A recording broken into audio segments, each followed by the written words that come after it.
Mutton curry అండి ఈరోజు నేను చెప్పబోయేది. దీంట్లో పచ్చెనపప్పు కూడా వేయాల్సి వస్తుంది. పచ్చెనపప్పు మటన్ కర్రీ అనమాట. మటన్ని బాగా కడుక్కొని ఇదిగోండి ఇలా ఉప్పు, కారం, పసుపు, పెరుగు వేసుకొని కొంచెం ఇలా మ్యారినేట్ చేసుకొని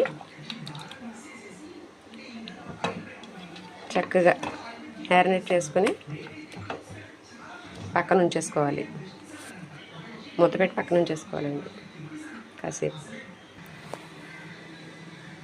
ఈ మటన్లో ఉప్పు, కారం, పసుపు, అల్లం వెల్లుల్లి పేస్ట్ వేసి మ్యారినేట్ చేసుకొని ఉంచుకున్నానండి. మళ్ళీ దీంట్లో పచ్చిమిరపకాయలు, ఉల్లిపాయలు వేసి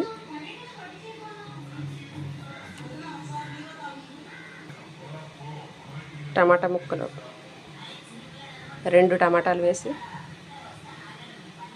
మళ్ళీ బాగా కదిపి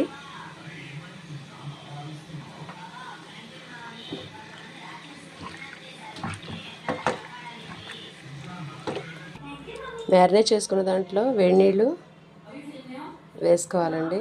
వేడి నీళ్ళు వేసుకొని మూత పెట్టి 4 విజిల్స్ రానివ్వాలి. పచ్చెనపప్పు కూడా వేసుకోవాలి. పచ్చెనపప్పు మటన్ కర్రీ రెడీ.